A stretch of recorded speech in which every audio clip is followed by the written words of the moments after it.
straggle in just a little bit. But so far, welcome to the Goal 6 call, Universal Support. And in lieu of a check-in, and I'll be putting the link in the for the agenda in a couple of times, because I found the strange thing about what happens on Zoom is if you're not on and something's in the chat, then you will not see it until somebody puts it in again. So you can't catch up with stuff. So I will, and in lieu of a check-in today, we did something the other day on a call, and I'm going to invite you all to do this as a check-in, and I'm recording it. I don't know whether or not we'll use it for the ESHIP Summit, but it would be really nice to know. So as we usually do what we call a popcorn question, and it's a check-in question. We usually try to focus on something about who you are, not necessarily about what you do, but this time it'll be kind of in between who you are and what you do. And the couple of years ago at the 2018 ESHIP Summit, if you had attended or seen it, there was a video made, and the question was a response to, why do you do what you do? So I want to expand that just a little bit. And for our check-in today, I'm going to invite you to say your name. I'll type it in the chat so you don't have to memorize it. Say your name. Tell us what your community is. So, so who you represent, who your people are, what your focus is, and complete the sentence, I'm an ecosystem builder because. Okay, so I'm going to give you a couple of minutes to think about that. I will type all of that into the chat, and then we'll try to go in alphabetical order. So, so then everybody can kind of do that. I was going to do it in, I was thinking about doing it in, at about maybe 10 minutes before the wrap up of the call, just so everybody gets a chance to think about these things and know that it's coming. If that's okay with you, Jason, if we can kind of end at like 10 minutes to the hour and just do that. We usually do it as a check-in, but I want to do it as an exit. So so it'll offer the opportunity for people to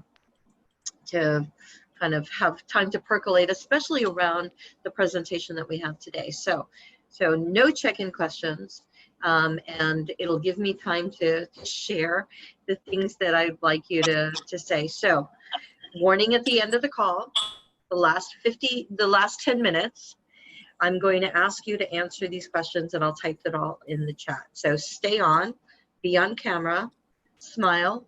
Somebody told me last time that they didn't have their lipstick or they didn't brush their hair, so it'll give you time to do that while Jason's speaking.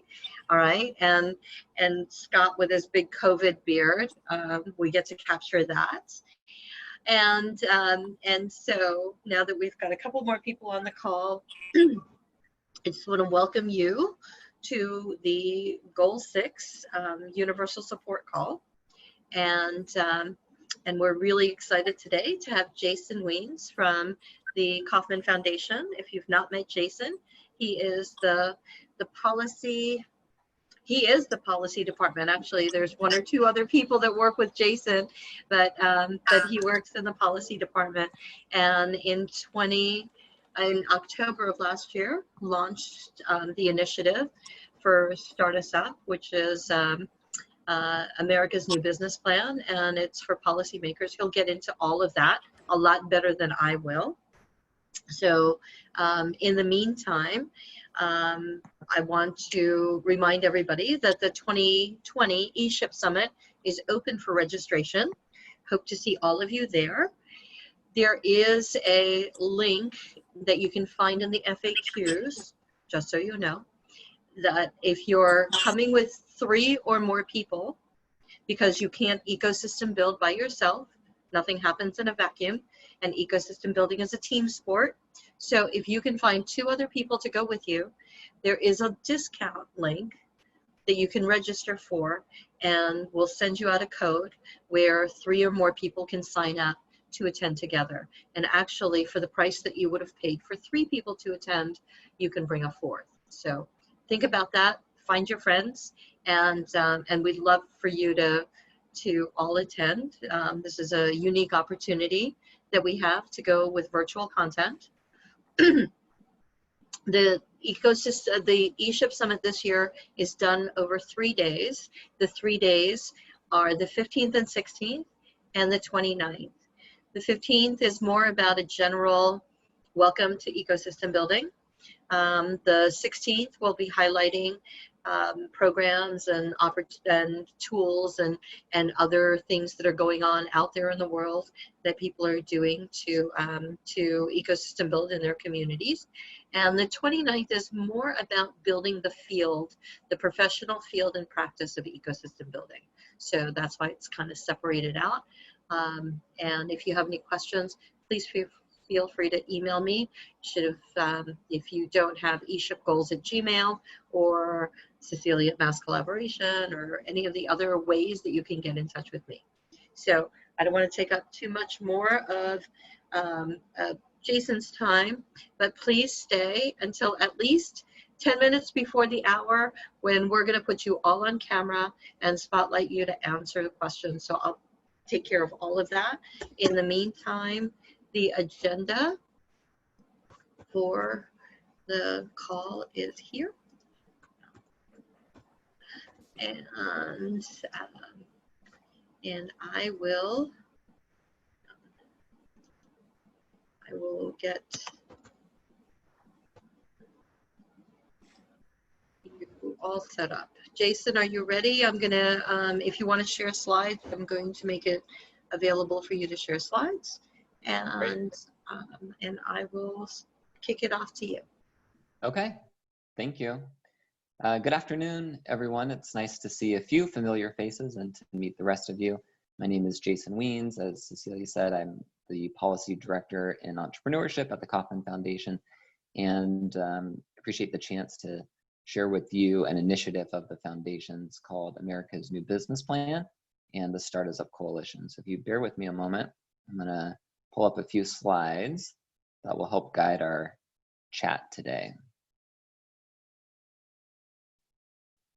I better go to the top. All right. Cool. So this first slide, I think probably no one on this call really needs me to spend any time talking about, but just in case, I'll briefly, share the key point, which is, as you know, it's new businesses that are the primary source of nearly all net new job creation in the United States economy.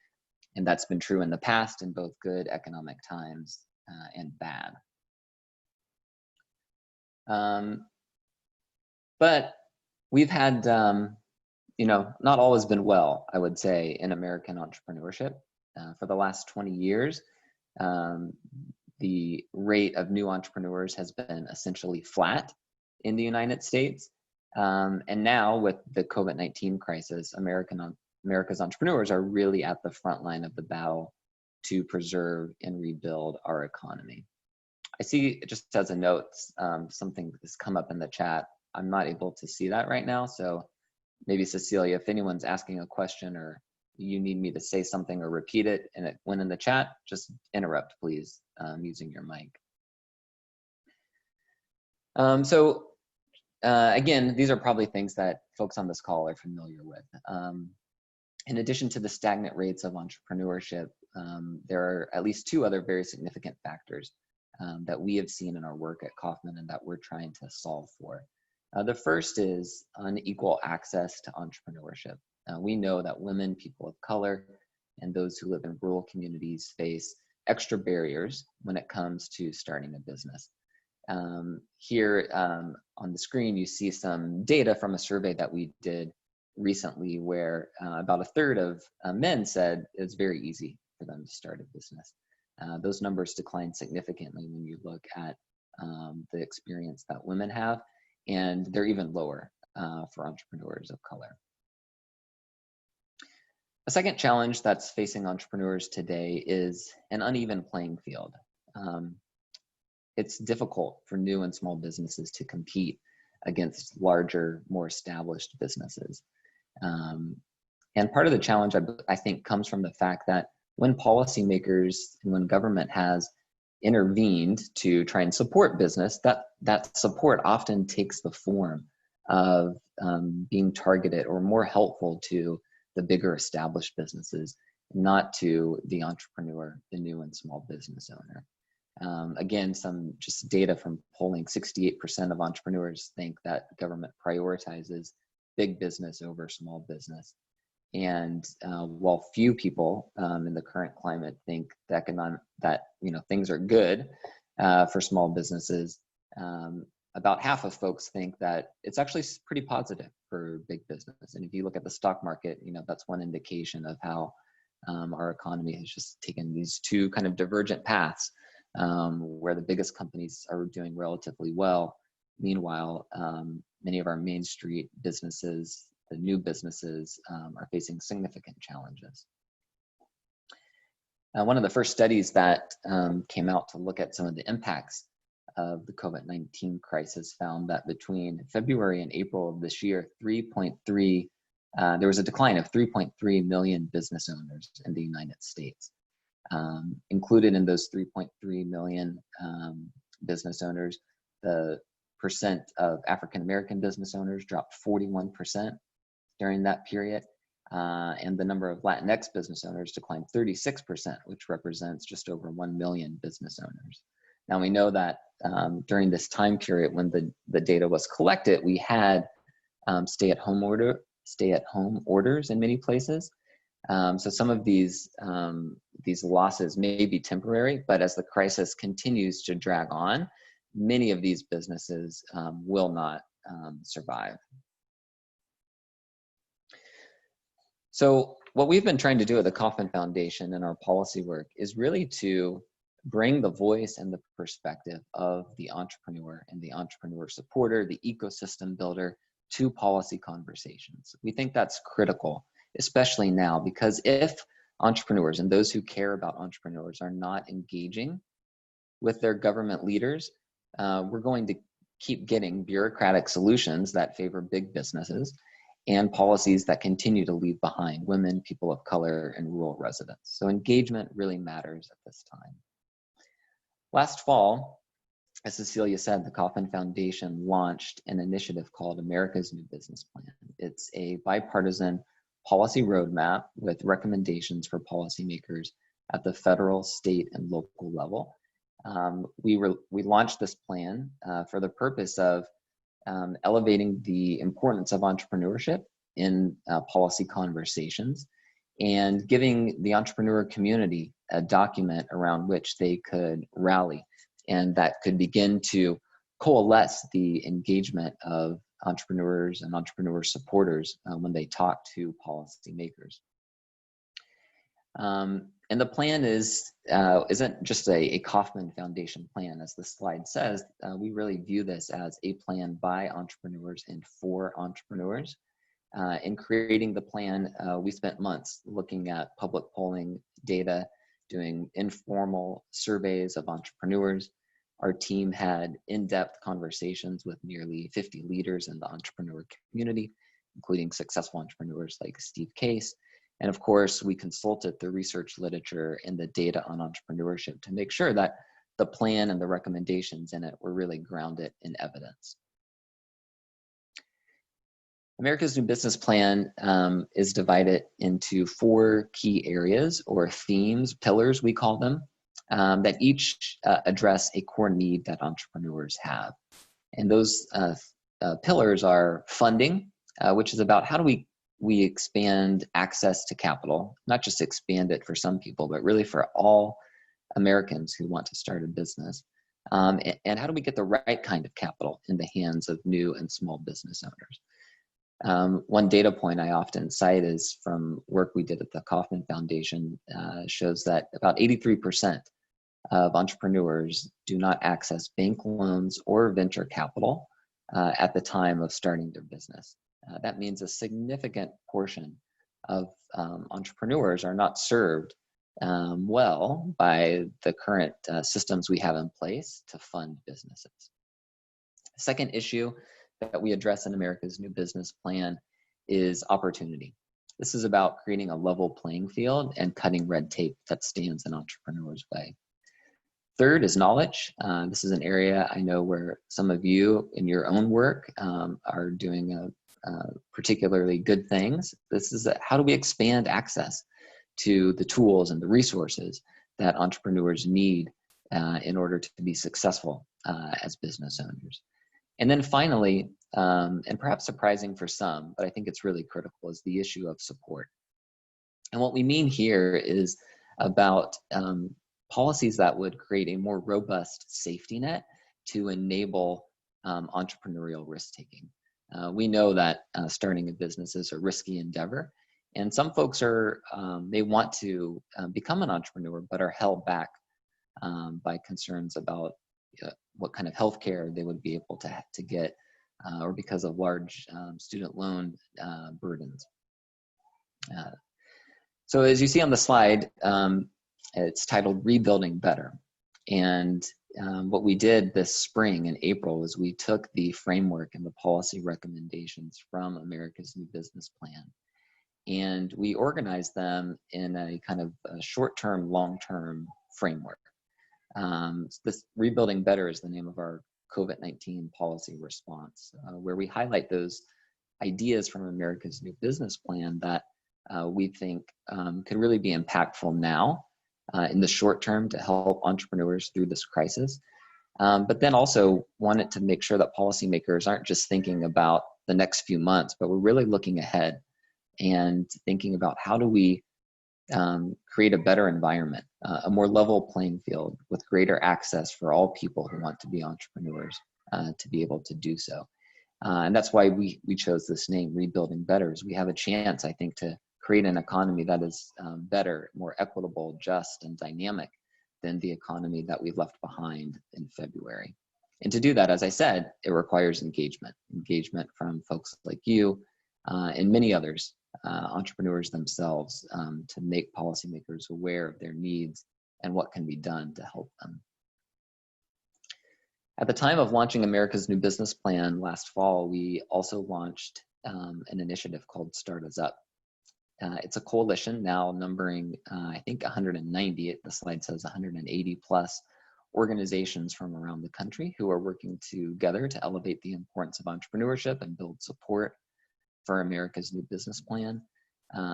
Members of the coalition are primarily nonprofits who are providing services to entrepreneurs, but we also have a few for-profit businesses and some local governments that have joined us in that initiative. If any of you work for organizations that you think might be interested in being part of the coalition, I encourage you to check out our website, which is startusupnow.org. You can learn more about that. Happy to also take questions about the coalition and what we're doing and how you can get involved.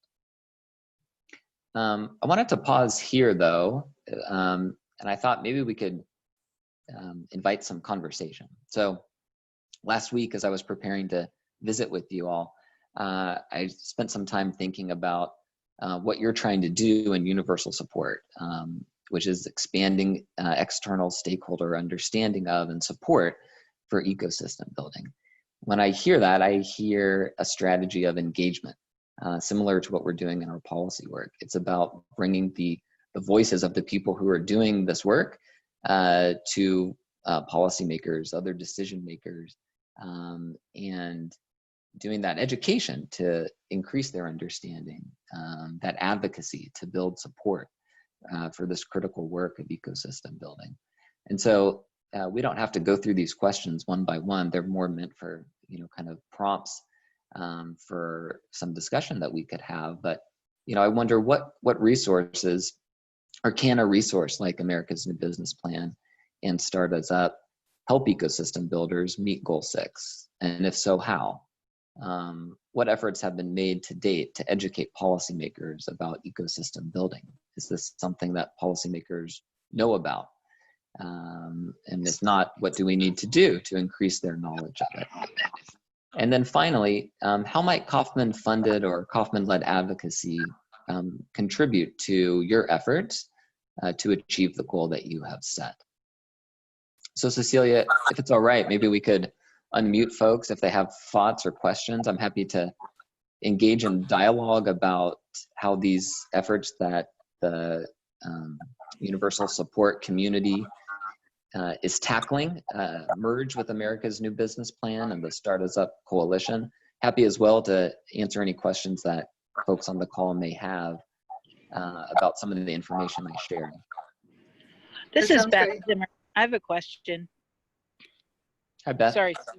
Hi, how are you? Good. So can you share with us any impacts that these two initiatives have had so far? Sure. Is there a specific angle you're asking that question from? I mean, like what kind of impact you're looking to see?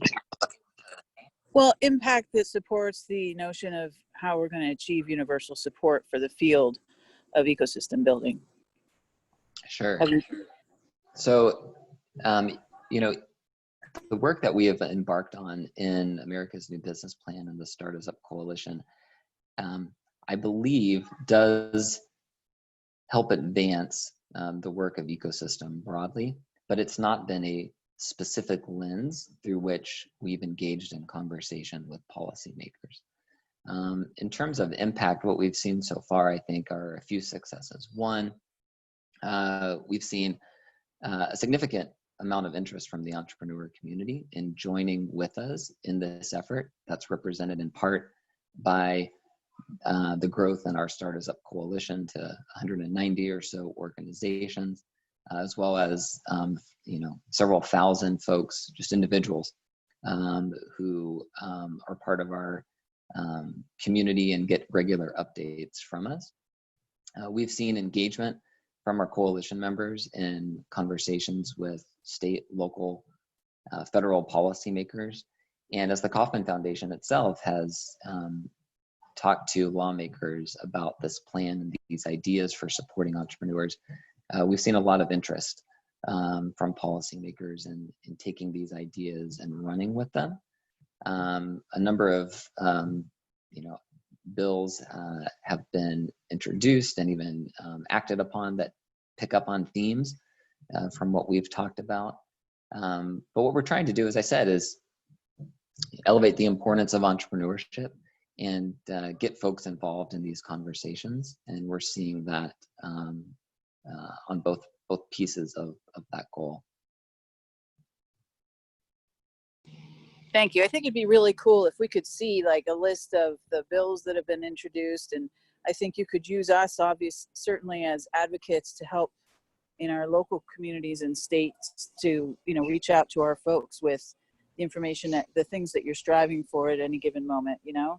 Yeah, thank you. This is, you know, frankly, a challenge for us. The Kauffman Foundation, as a private foundation, has some unique rules that the government places on our advocacy work. Private foundations are prohibited from engaging in any kind of lobbying, which is essentially defined as commenting on specific legislation.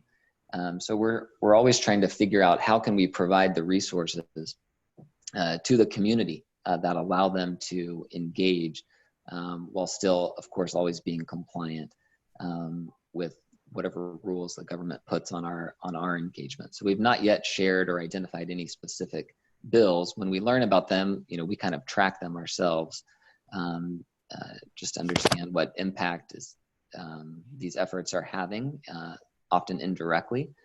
But we'll keep that in mind, and we're continuing, Beth, to look for ways to get more specific in terms of the resources that we're sharing with others. That'd be awesome. Jason?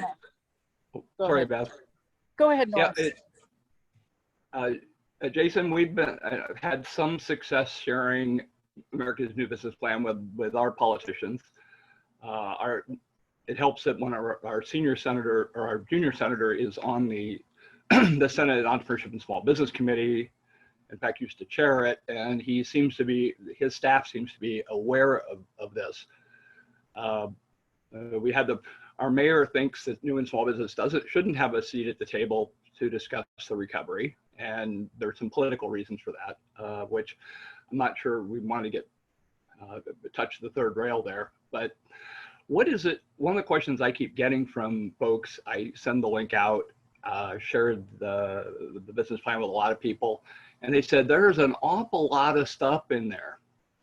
And I say it's mostly good stuff. There's only a couple of things that the research doesn't support, but it's a pretty good, darn good list. And I said, well, where do we start? So I guess my question is, one, I think Beth's point of going out and all of us going out and sharing it with our civic officials is important. But again, where do we start? So Jason, what facets of the new business plan have had the most traction, and what have been kind of a non-starter that politicians' eyes glaze over when you mention? What lights them up? Any sense of that yet? Yeah, Norris, thank you for your advocacy around America's New Business Plan. I got your email and hadn't had a chance to respond before the call today, but I appreciate what you've done. Well, we could use your advice, certainly. Yeah, I mean, this is, I'll try and talk about two things in response to your comments and your question. The first is around the specificity and the volume of the plan. It's a challenge that we're trying to figure out, I think, ourselves. When we launched this last year, we felt it was important to give folks kind of a menu of options because we know that policymakers come to entrepreneurship often, not as probably folks like, well, I don't know, it'd be interesting to ask all of you kind of how you came to this issue. I'm not sure how many policymakers come to entrepreneurship because they just innately believe entrepreneurship is important. I think it's often because they see entrepreneurship has a connection to something else that they care about: innovation, community development, inclusive prosperity. And so we wanted people to be able to find a tie to something else that they cared about as a reason to engage in entrepreneurship. But because of its breadth, it does present a challenge, I think, to folks for wanting to know, well, where do I start? We haven't given that direction yet. Would it be a good question be is, okay, if you, Jason, I have the magic wand, I can make one of those things. Everybody in the country, every city, state, in the nation adopt one of those specifics. Is there anyone you'd like, oh, that's top of my list, or the top 2 or 3? I mean, what are the biggest leverage points that we can use as a selling tool? Yeah. The one idea that I think is particularly potentially very impactful because it would, I think, change the system in which policies are considered is in the opportunity pillar. There's a recommendation to create what we call an entrepreneur impact statement. And the idea is that before the government would, the legislature, the city council, whoever, right, they're considering a new policy, there's a bill before them, there would be some standard mechanism by which they would go through to evaluate what, if any, impact this policy would have on new businesses, on new business creation. And I think that's important because what I've seen in the work that we've done at Kauffman is that policymakers tend to not think about entrepreneurship that much. And I think that's partly because they're not hearing about it. There's not many organized lobbies, associations, or advocacy groups that are knocking on their doors talking about these issues. But we know that the bigger established businesses, they have those resources. They're bringing their issues to the forefront of policymakers' minds. And so that's shaping their understanding as they act. And if there was a way, like through this impact statement idea, to be able to institutionalize the analysis of policies and make them think about what that means for new business creation, for entrepreneurship, I would hope that we would see policies, better policies put in place that create fewer barriers or that actually reduce barriers to entrepreneurship.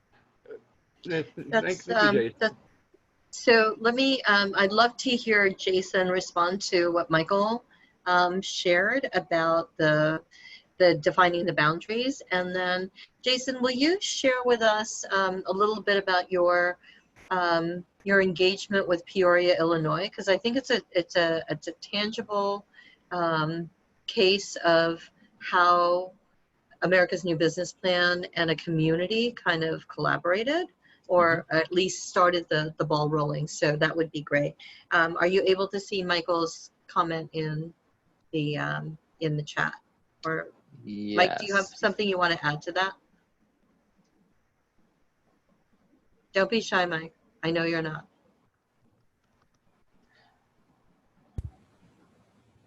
Jason, basically what I'm saying is, you know, if we go international, we tend to pull away from our local ecosystem. We lose jobs, we lose connection. And back to Victor's whole thing about the 997, we want to engage our local people. And so what you've done here is a beautiful job, but it seems at a big level. So it's like the boundary. Yeah. Another tough thing to navigate, right? Because we know entrepreneurship happens at the local level, right? That's why ecosystem building is so important. But we also know that the policies that our state governments, that Washington puts in place, affect millions of entrepreneurs in setting these conditions. So I think we need engagement and change at all levels. And our hope with America's New Business Plan is that it's a platform for folks. You know, depending on where you are, the work you're doing, your interests, your relationships, there should be an idea within the plan that you can pick up and use at whatever level it is that you're working. And so I wouldn't prioritize, I don't think, one level of engagement over the other. I think we need all of it. And, you know, the other thing I didn't say, but I'll mention now is we started, you know, in gathering, I talked about all this work we did, polling, data, conversations with leaders in the entrepreneur community, and coming up with the content for America's New Business Plan. We had a list of dozens and dozens of ideas, and we had to narrow that down into the content you see in the plan. But I think that's where the pillars are really important. So there might be a specific thing, a policy that you care about at the local, state, or federal level, and it's not mentioned in America's New Business Plan. But my guess is that it fits within one of the pillars of America's New Business Plan: opportunity, funding, knowledge, or support. And that those pillars, I think, can begin to provide a framework for how we talk about these issues and engage policymakers. The more policymakers hear common language just used to describe entrepreneurship, the more likely that they're going to be able to make those connections and understand the issue better than if we're all talking about it in different ways. So I think the pillars and the framework of America's New Business Plan can also be important in that way. And then Cecilia, you asked about something we supported in Peoria. One of our Startups Up Coalition members is the Peoria Innovation Alliance. And we were able to provide some resources, including a bit of funding. But I think the key thing was the kind of in-kind resources, not the money. For them, I think it was last week or the week before, they hosted a town hall organized around America's New Business Plan. I think they had 60 plus folks, local government, economic development, entrepreneurs, entrepreneur supporters, all come together for a conversation around the specific challenges in that community and how the America's New Business Plan framework, funding, opportunity, knowledge, and support, could inform future actions that the community could take to begin to help entrepreneurs. And I think one of the things that the organizer of that event at the Peoria Innovation Alliance hopes to come out of it is some kind of an MOU with the city that lays out some of the next steps that the entrepreneur community and the city can begin taking in tandem. Great, thank you. Mike? Jason, on that point, it sounds, what you're saying sounds a lot like what Startup Genome is doing in Seoul, Korea, and India, and other places. Have you taken a look at what they're doing, and any thoughts? I haven't recently taken a look at They're what getting they're a lot doing. of, getting a crap ton of money to do it, so. I mean, my understanding of Startup Genome, and we have some former Kaufman associates who are there, some good friends of ours, is that a lot of their work is kind of tailored research, specific analysis of a place, and then recommendations that come from that landscape analysis, that research that they do, the data they pull. Yeah, happy to get any thoughts you would have, Norris, on if you see connections between that and America's New Business Plan that I'm perhaps missing. But Yeah, that's a longer conversation. yeah, Happy to circle back. Do you know Rebecca Lovell out of Seattle? I do. Is when she took over as sort of ombudsman for Seattle, it sort of came across as it's like the SBA Office of Advocacy. The city council or city government was going to do something stupid. She got to go kick him in the groin. I'm thinking, how do I get that job? But she was so effective, she got hired to a better, even bigger job. But is that a good idea? Should cities be looking to have some sort of, for lack of a better word, an ombudsman for new and small business? Because that's not going to be cheap. Yeah, I think that there's probably some value in that, because again, if you have someone within government whose full-time job is thinking about what government is doing and how that's impacting new and small businesses, especially the creation of new businesses, And can and we that get person, jobs for Scott and Beth doing yeah, that? and if that person has some authority, right, within government, because sometimes you can have an office created and it's just kind of it's a placeholder, right? You know, the person has no, or the office has no real authority. But giving someone some authority to really begin to make changes in regulation and licensing, business processes. You know, Victor, I know he's spoken to your group recently. One of the things he said that I remember and share with people is entrepreneurs often die a death of 1,000 cuts. So it's all these little things that get in their way, right? And if you have someone within government who's slowly chipping away at those little things, simplifying the processes, making it more clear, you know, that's going to help folks. Absolutely. And I think so. Peter, you were, I know you have a question. I think Scott has something. And I just want to be mindful of time. So sure. So having sat on the other side of being lobbied as a staffer for General Assembly for 12 years, the challenge that I think happens for a lot of groups is that they try to separate themselves from the pack. And in so doing, they create still one more interest group that has to be satisfied. And what happens with lots of legislators is that now it becomes a balancing act of how do you satisfy multiple interest groups, and then and then whether they want to hitch their wagon to one group versus another, or to some groups versus others. And it seems to me that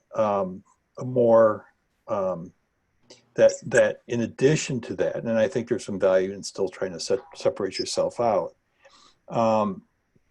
building allies, accomplices, and so forth amongst the groups that also can carry have a common set of objectives makes good sense. And so, for instance, a lot of community organizations, if you know where they exist, community development corporations will have entrepreneurship as a core element in their plan. Then that element, enlisting that group as an ally in the promotion of larger policies that support entrepreneurship adds to their agenda and doesn't detract from the entrepreneurship agenda, but doesn't make the entrepreneurship agenda an either or proposition for the other groups. And I think that you could go down this strategy in many different ways, but in terms of who you reach out to or who gets reached out to and so forth. But I think that once you try to make this as a standalone, it becomes another one that's competing for a legislator's point of, for a legislator's time and interest.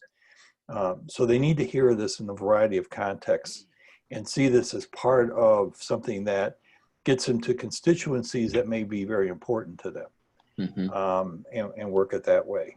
So Yep. I'm not negating what you're saying, but I'm thinking that it's far more of a grassroots building up process than just focusing on the decision makers. One of the things we heard, Peter, to your point, there's a member of our coalition called Small Business Majority. They're an advocacy group for new and small businesses. And they were telling me recently about some work they did, I believe it was in Virginia. There was a healthcare issue that the legislature was considering. And they saw, Small Business Majority saw how, this is really important to new and small businesses. There was a group of, I don't know how many organizations, these your typical healthcare associations, lobbies, right, for lack of a better word, who were engaged on this, talking to legislators in Richmond.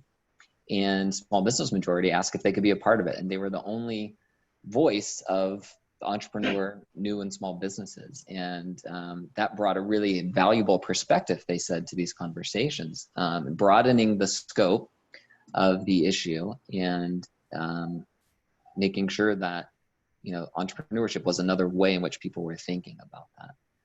The last thing I'll say on that is both, I think it's a challenge and makes this work exciting when we do this work around entrepreneurship and policy, is there are so many different policies that impact someone's decision and ability to start and grow a business. And the challenge is finding your focus, right? Getting specific around those things, prioritization. But what's exciting about it is you have that opportunity then, I think, to work with a lot of different allies around this and help them see more, in a broader sense, that what they're doing has this impact on communities, economic development, entrepreneurship. That's great. Thank you, And Jason. I saw Michael wants to make a movie. That sounds fun. So who do you want to play you, Jason, in the movie? Yeah, I don't know. Yeah. Scott, Leonardo. Scott Resnick, did you have something that you wanted to ask?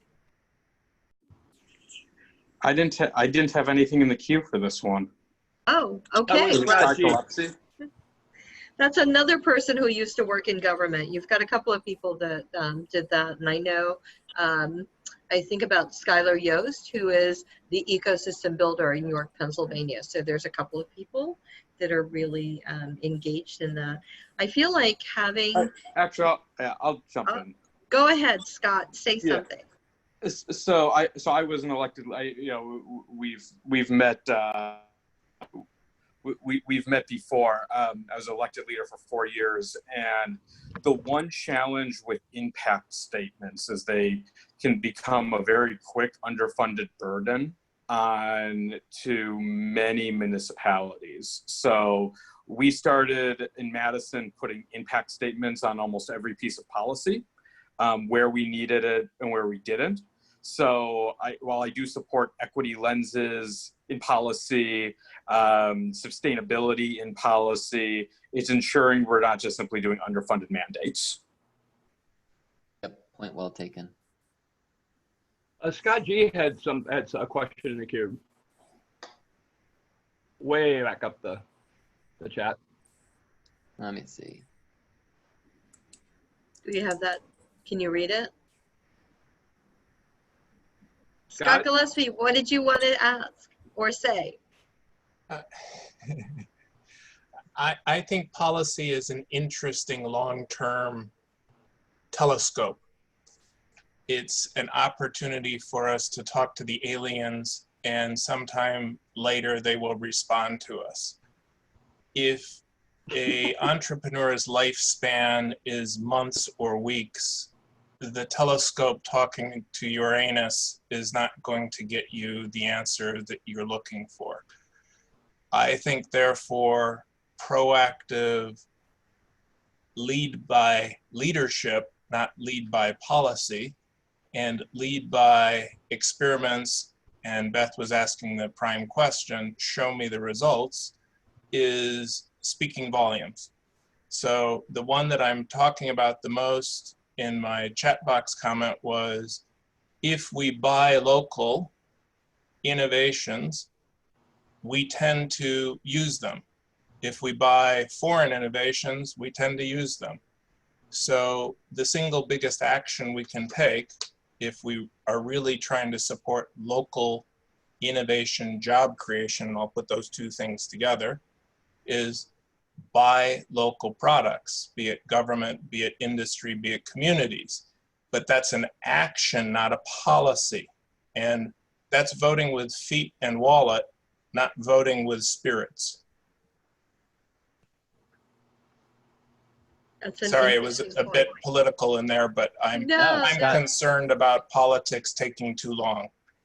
Yeah, it is a long game. And I think I would say, Scott, we need both.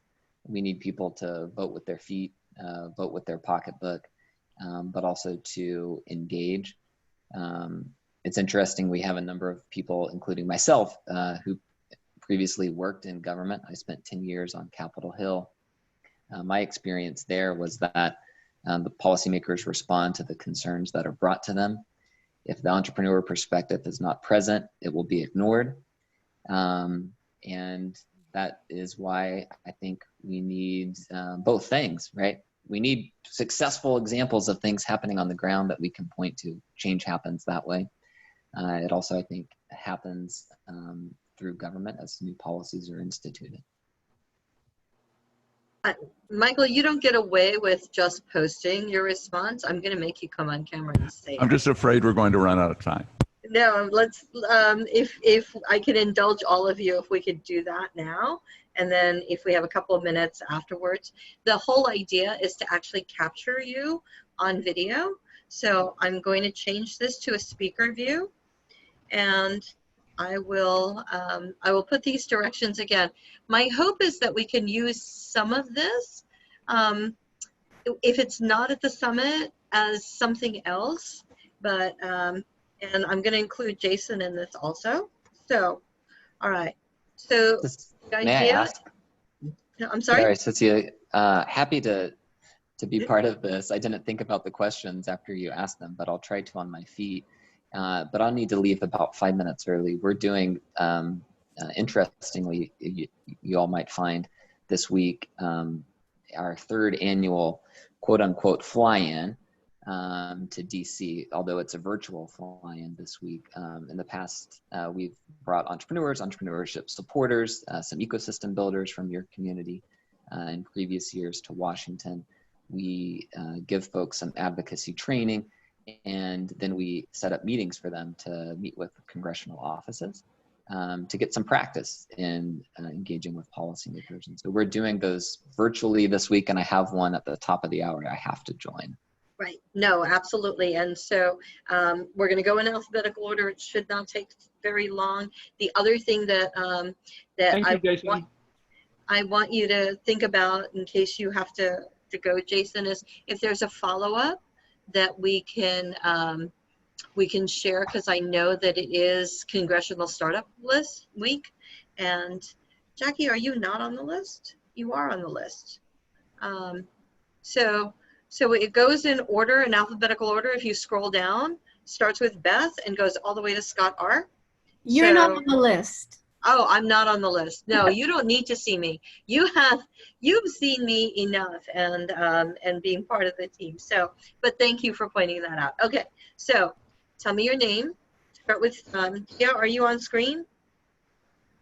Beth, are you on screen? All right. So we start with Beth. Beth, say your name, your community, and fill in the blank. I'm an ecosystem builder because. Okay. So Beth, where are you? Because I can see Jackie right now. Beth? Hi, can you see me? Oh, yes. Okay. All right. Okay. You start, and then as soon as she's done, Dia rolls, and we're going to try to do this all in 5 minutes. Ready, go.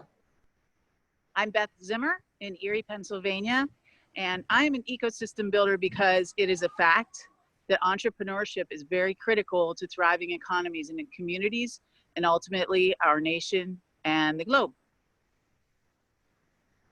Hi, my name is Dia Ghosh. I'm in Ada, Oklahoma, and I am an ecosystem builder because I think rural economic development urgently needs more champions for homegrown entrepreneurship, and I can play that role as an ecosystem builder who prioritizes cultivating sustainable and inclusive communities.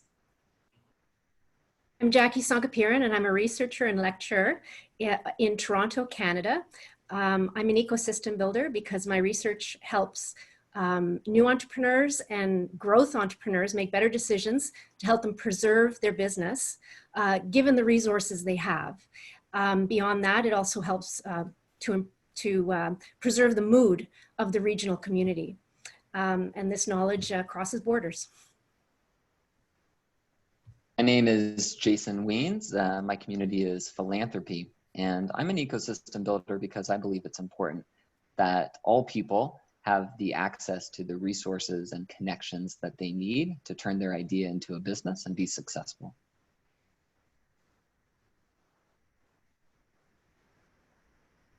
Hi, my name is Lisa McGarry. I live in Albuquerque, New Mexico. I'm an ecosystem builder because I really enjoy helping my fellow entrepreneurs grow their businesses and seeing the impacts that they have on the local community and the local economy. Hi, I'm Michael Meeks. I'm a professor of entrepreneurship and an entrepreneur. I'm an ESHIP or an entrepreneurship ecosystem builder because I think entrepreneurship is a road to equality, opportunity, and it solves so many of the problems we have in society today.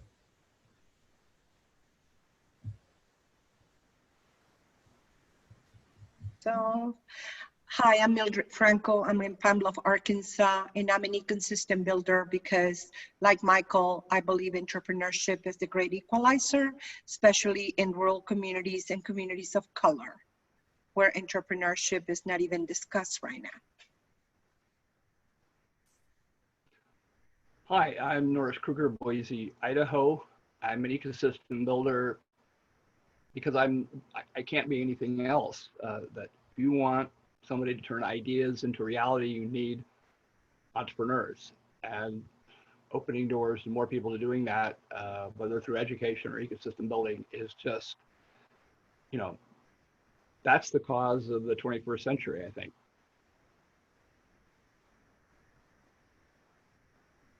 And this is a local hat, Scott. I'm an ecosystem builder. My name is Peter Kretikos. I live in Oak Park, Illinois. My work is national. My reason for being involved in this is one, I see this as one of the few paths forward in bridging the gap in equity and equality. And second, I believe fervently in the capacity of individuals to be creative and to aspire, and that ecosystem building and ecosystems have a way of achieving that.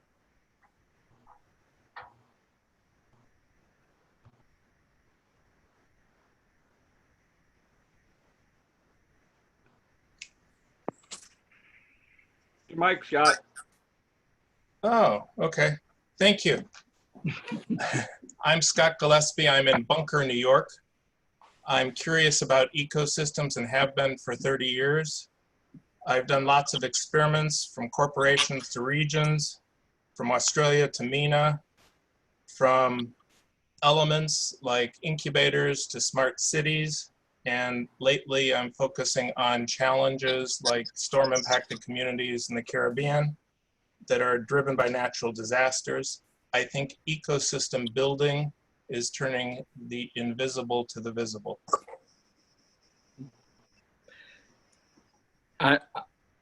Thanks.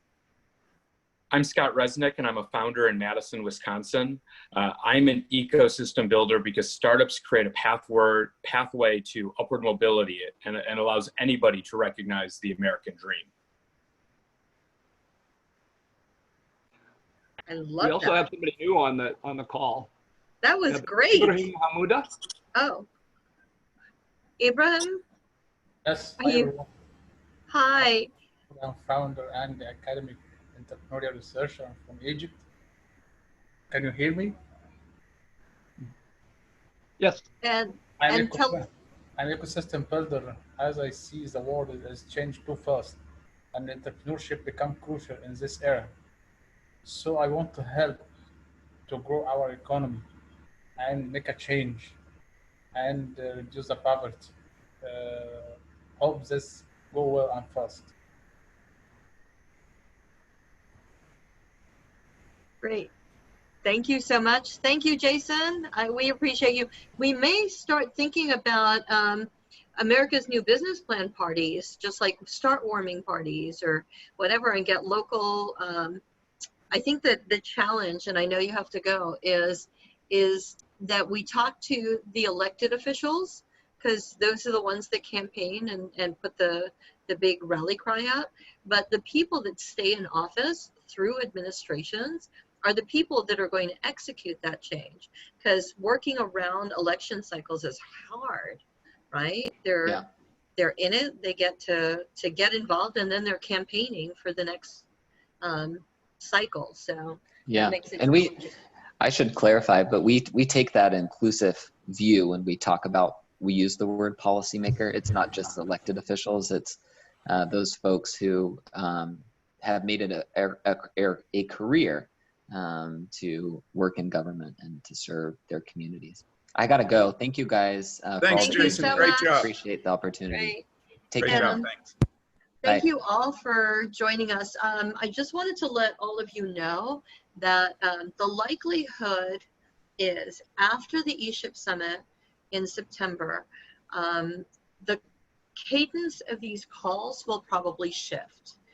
As we're seeing emerging, talking to the ESHIP champions and such, it seems that there's a lot of need and desire to have conversations that overlap between goals.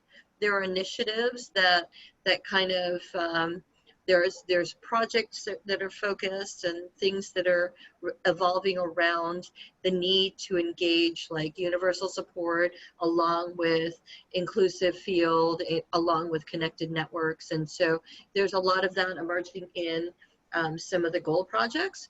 There are people that are new to the community that would just like a little bit more knowledge and get kind of a visibility on things that are going on, and a little bit of history, a little bit of AMA. We're going to start that off. So anybody who's interested in that, or you'd like to introduce to this ESHIP Goal community, there is a call on Friday, the 14th. You would have received an email about that with a link. Feel free to share that. We tried to keep it around the Slack channel and the Slack channel and the goal participants currently. The one at the end of the month will be wider for like the Facebook page and anybody else. And for those of you in education, I'll get Michael to ears to perk up. We had somebody reach out that's a professor who's actually engaging their students in ecosystem building. The content, some of the content that's going to happen around the ESHIP Summit, because it's virtual, will be able to be shared out. If you have a want or desire to talk about how your students might be interested, or maybe being able to share that bucket of content to help with your classes when you talk about ecosystem building, that's something that that might be of interest. Let me know, and I don't know, what it is that, whatever it is that we can help support you in, let us know. As far as the rest of the call cadence, it seems to be there's a need for more community time to get to know and build relationships around other ecosystem builders, especially in this time of COVID, where you just don't necessarily have the time to get together and geek out with people who geek out on the same things that you do, things like that. So there's a couple of different things that are emerging, and